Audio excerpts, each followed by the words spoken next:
දැන් මේ මාසේ 6 ඡන්ද තියලා മന്ത്രിවරු නම් කරලා සභාපතිවරු නම් කරලා ජුනි 2කට කලින් සභාව පිහිටවන්න. අන්නේ සභාව පිහිටවලා සභාව කැඳවලා සාකච්ඡා කරන්න ඕන මොනවද ලබන අවුරුද්දේ මේ පළාතේ කරන්න තියෙන වැඩ. ඒකට සභාවේ සල්ලි කොච්චර වියදම් නගර සභාවේ සල්ලි කොච්චර වියදම් කරන්න පුළුවන් නේද?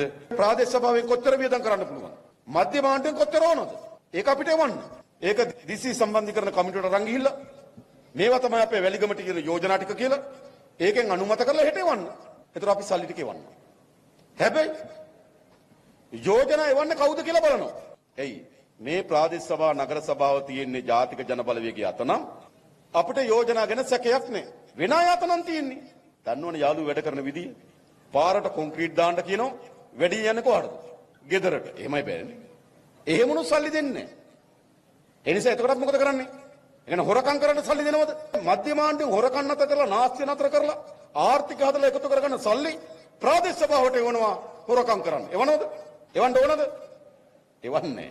හැබැයි එවන්න නම් වංචා නොකරන නාස්ති නොකරන කණ්ඩායමකට ප්‍රාදේශ සභාව බාර දෙන්න ඕන. කණ්ඩායම් ගොඩක් නැහැ. ඉන්නේ කවුද? ජාතික ජන බලවේගය විතරයි. ඉතින් අපි මධ්‍යම ආණ්ඩුවෙන් සල්ලි උපයලා දේශීය ආදායම් දෙපාර්තමේන්තුව කාර්යක්ෂම කරලා ඒකේ තියෙන වංචාවන් අවම කරලා නේද රේගු දෙපාර්තමේන්තුව කාර්යක්ෂම කරලා ඒකේ තියෙන හොරකම් නැති කරලා දේශපාලන අධිකාරිය කරන හොරකම් නතර කරලා දේශපාලන අධිකාරිය නාස්තිය නතර කරලා සල්ලි එකතු කරලා වැලිගම නගර සභාවට ප්‍රාදේශ සභාවට එවනවා. එවපුවම එතන ඉන්නවා ටීම් එකක් වැඩේ දෙන. එහෙමනම් ඒවල වැඩක් තියනවද? එහෙමනුත් ඉන්නේ නැහැ.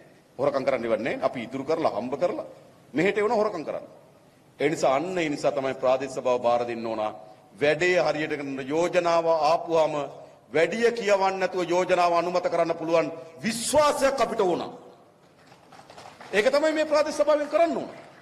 අපි ජාතික වශයෙන් වැඩ ටික කරාට වැඩක් නැහැ. ඒක ගමට ගලාගෙන යන්න නම් ප්‍රාදේශ සභාව නගර සභාව.